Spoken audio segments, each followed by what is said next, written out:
voulais parler de la loi de l'attraction, qui à mon sens est un petit peu détournée par de nombreuses personnes.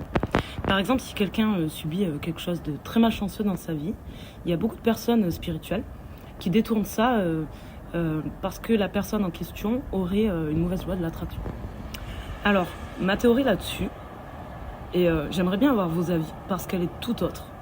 La loi de l'attraction, pour moi, n'est pas vraiment quelque chose de spirituel, mais plutôt quelque chose de logique, une cause à effet.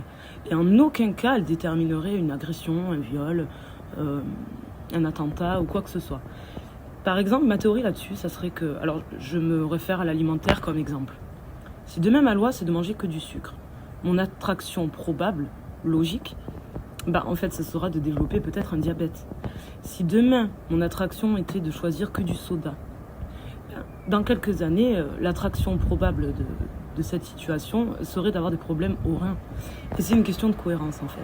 Donc pour moi, la loi de l'attraction n'est pas si spirituelle que ça, mais plutôt logique. Et ça serait plutôt la loi de la cause à effet. Et j'aurais voulu savoir ce que vous en pensez, parce que on est dans une époque en ce moment où beaucoup de choses sont détournées de leur contexte. Et du coup, parfois, on dit aux victimes que si elles subissent, c'est un petit peu de leur faute. Et je trouve que c'est dommage.